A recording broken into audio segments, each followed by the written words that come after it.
Selamat pagi pemirsa, apa kabar Anda hari ini? Senang sekali kami dapat menjumpai Anda dalam berita Papua hari ini. Saya Yuni Rumbaran beserta tim redaksi telah menyiapkan sejumlah berita menarik dan aktual untuk Anda. Berikut 3 berita utama.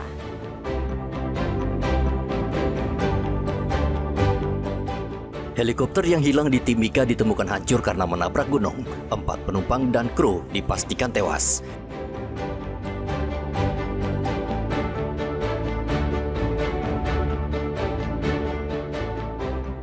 Diduga lalai, seorang sopir minibus di kota Jayapura menabrak minimarket.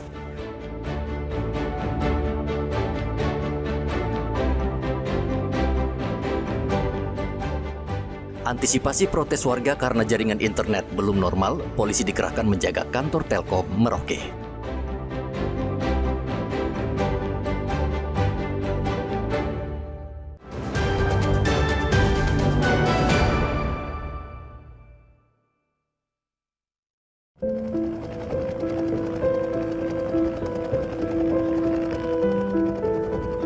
Helikopter dengan nomor penerbangan PKIWS milik PT Intan Angkasa akhirnya ditemukan di distrik Jila, Kabupaten Mimika. Helikopter ditemukan dalam keadaan hancur akibat menabrak Gunung Jila. Tim SAR gabungan juga memastikan seluruh penumpang dan kru tewas. Hingga Kamis sore, tim SAR gabungan masih berupaya mengevakuasi korban dari lokasi jatuhnya helikopter. Evakuasi dilakukan menggunakan helikopter TNI dan Basarnas. 4 korban tersebut berpencar di sekitar bodi helikopter yang sudah dalam keadaan terbakar. Dan 4 korban tersebut dievakuasi menggunakan karbonet dan sling. Kemudian 4 korban dievakuasi terlebih dahulu ke Jila. Kemudian setelah itu helikopter kembali, helikopter kemudian hover lagi kurang lebih 3 meter dari permukaan tanah. Setelah itu ke-7 rescuer dan 1 orang personil dari Kodim kemudian naik ke helikopter, kemudian mereka kembali ke Jila, dan selanjutnya dari Jila kemudian dievakuasi ke Timika. Sehingga tadi kurang lebih pukul 14.00 waktu Indonesia Timur operasi SAR dinyatakan selesai karena seluruh korban sudah dievakuasi, seluruh tim kembali dengan selamat, dan korban sudah dievakuasi ke RSUD Mimika. Kemudian dari RSUD Mimika akan diserah terimakan ke pihak keluarga dan RSUD untuk diotopsi. Tim SAR mendahulukan mengevakuasi jenazah, setelah itu baru mencari kotak hitam helikopter. Igobat Memolin dan Rian Tonai melaporkan dari Mimika, Papua Tengah.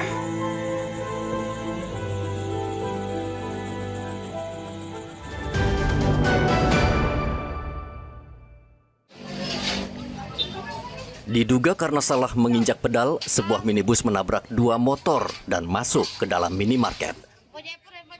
Kecelakaan tunggal ini terjadi pada hari Rabu di Jalan Kelapa II Entrop, Distrik Jayapura Selatan.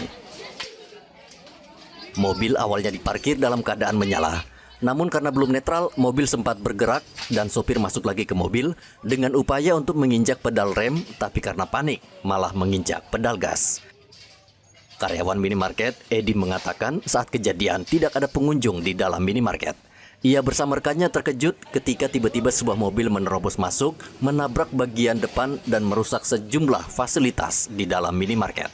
Barusan jam berapa? Jam 4 ya. Tadi pas tabrakan Mas di mana tadi? Posisi di situ, cooler tapi saya sudah kasih. Itu kira-kira langsung masuk.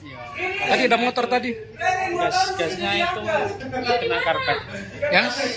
Gas mobil itu ketutupan sama karpet, jadinya gas terus. Oh, tadi mobil. Ya, pengemudinya 1 orang. Laki-laki. Ya, laki-laki. Sementara itu, petugas lantas Polsek Jayapura Selatan Bribka Iwayan mengatakan kecelakaan tunggal tersebut akibat kelalaian pengemudi mobil. Karena mobil itu mobil metik mobil tapi posisi personel yang begitu masih ada di D. Sopir turun, mungkin tarik handle remnya tidak begitu kuat, mungkin tariknya tidak terlalu kuat, akhirnya sopir turun. Setelah dia turun, mau tutup pintu, mobil dia jalan pelan ke depan.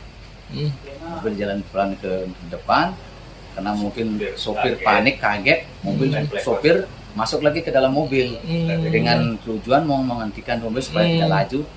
Mungkin si si sopirnya ini salah injak, rencana mau injak pedal rem, ternyata dia injak pedal gas, akhirnya mobil melaju lah sampai tabrak kaca Indomaret. Tak hanya merusak bagian depan minimarket, mobil juga menabrak pengendara motor dan penumpangnya. Saat ini kedua pengendara motor dirawat di rumah sakit karena mengalami luka ringan. Polisi mengimbau sopir waspada jika parkir kendaraan dan pastikan mobil benar-benar sudah mati sebelum turun berbelanja.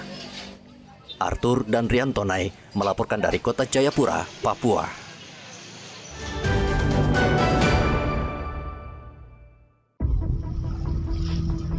Speedboat yang mengangkut 18 orang dari distrik Okaba menuju Kabupaten Merauke mengalami musibah saat hendak menyeberang di Sungai Kalibian, Kabupaten Merauke. Mesin speedboat tiba-tiba mati dan air sungai sempat masuk ke dalam perahu.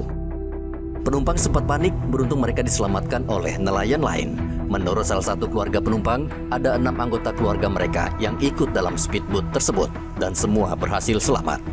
Kami dari keluarga itu ada 5 orang, termasuk yang tim dekor pengantin itu.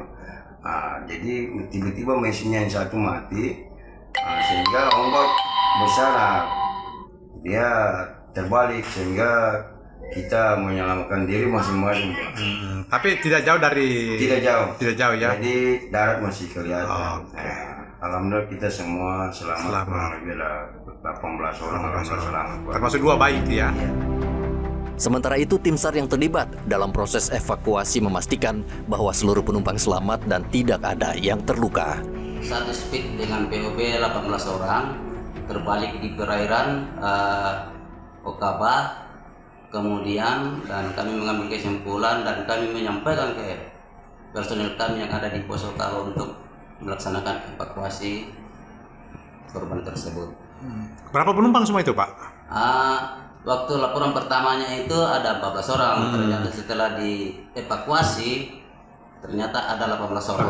Semuanya selamat, Pak ya? Semuanya diselamatkan oleh masyarakat dan tim SAR cuma mengevakuasi dari lokasi kejadian ke pos Okaba. Tim SAR mengimbau warga yang ingin menyeberang atau bepergian menggunakan perahu wajib memastikan kondisi mesin kapal sehingga tidak terjadi kecelakaan. Muhammad Ridwan dan Rian Tonai melaporkan dari Merauke, Papua Selatan.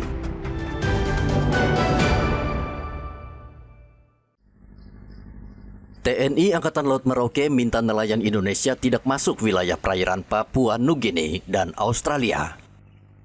TNI kembali mengingatkan kepada nelayan Indonesia yang beroperasi di wilayah Merauke untuk tidak memasuki perairan negara lain saat mencari ikan. Komandan Kodairal 11 Merauke, Laksamana Muda Monang Hatorangan Sitompul, mengatakan banyaknya nelayan Indonesia yang ditangkap karena menangkap ikan di luar negeri menjadi kebiasaan buruk dan harus dihentikan. Kita akan menggiatkan komsos kita, komunikasi sosial yang dilakukan oleh Aster kita ya, memberitahukan kepada masyarakat, mensosialisasikan bahwa laut itu ada batas-batasnya, mana ada batas negara tetangga, batas laut negara kita. Jangan sampai kita memasuki atau mengambil ikan negara tetangga, karena itu pasti akan mendapat teguran bahkan hukuman dari dia demikian. TNI akan terus melakukan sosialisasi kepada nelayan, terutama di wilayah Papua Selatan, agar nelayan mengerti tentang aturan hukum pelayaran. Saat ini ada 40 nelayan asal Merauke yang masih berproses hukum di Papua Nugini. Mereka masih menjalani sidang karena melanggar batas wilayah negara. Muhammad Ridwan dan Rian Tonai melaporkan dari Merauke, Papua Selatan.